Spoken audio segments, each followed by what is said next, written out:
తెలంగాణలో అత్యధిక స్థానాల్లో గెలుపొందడమే లక్ష్యంగా కాంగ్రెస్ పార్టీ ముందుకు సాగుతోంది. ఇందుకోసం ఆ పార్టీ తెలంగాణ పీసీసీ అధ్యక్షుడు సీఎం రేవంత్ రెడ్డి అన్ని తానై పార్టీ శ్రేణుల్లో జోష్ నింపుతూ రాష్ట్ర వ్యాప్తంగా హస్తం పార్టీ అభ్యర్థుల విజయాన్ని కాంక్షిస్తూ ఆయా జిల్లాల్లో ఎన్నికల ప్రచారాన్ని హోరెత్తిస్తున్నారు.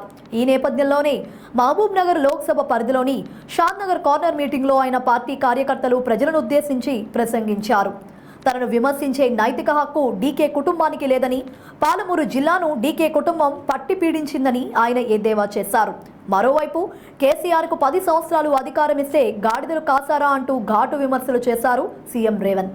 అనంతరం కాంగ్రెస్ ప్రభుత్వం అధికారంలోకి వచ్చిన 4 నెలల్లోనే 32,000 ఉద్యోగాలు కల్పించడంతో పాటు ప్రతి ఇంటికి ఉచిత కరెంటు, 500 రూపాయలకే సిలిండర్ అందిస్తూ చేయూతనిస్తున్నామని స్పష్టం చేశారు.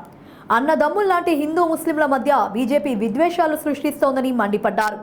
ఇక భారీ మెజారిటీతో కాంగ్రెస్ అభ్యర్థి వంశీ చంద్రరెడ్డిని గెలిపిస్తే హైదరాబాద్కే పరిమితమైన మెట్రో రైలును తీసుకొచ్చి షాద్ నగర్ను మోడల్ సిటీగా తయారు చేసే బాధ్యత తనదంటూ పలు హామీలను కుమ్మరించారు సీఎం రేవంత్.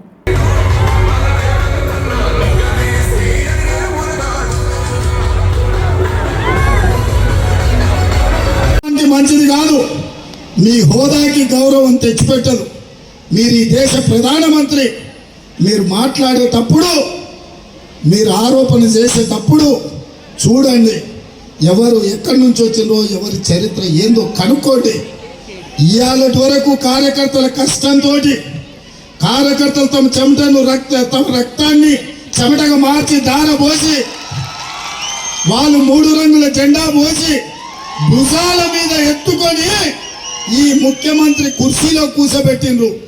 ఇది నా గొప్పతనం కాదు, మా కార్యకర్తల కష్టం అని చెప్పి నేను చెప్తున్నా. మీరు చేసిన అవమానం నన్ను కాదు, నా పాలమూరు బిడ్డలను అవమానించిండ్రు, నా కుటుంబ సభ్యులను అవమానించిండ్రు. మా అవకాశం, అధికారం మీకు ఎవరిచ్చిండ్రు? నరేంద్ర మోడీ గారు. ఇవాళ డీకే అరుణమ్మని నమ్ముకొని ప్రజల నుంచి వచ్చిన నన్ను నల్లమల్ల ప్రాంతం నుంచి రైతు బిడ్డగా, ఒక యువకుడిగా, ఏ రాజకీయ నేపథ్యం లేకపోయినా కష్టపడి కింది నుంచి ముఖ్యమంత్రి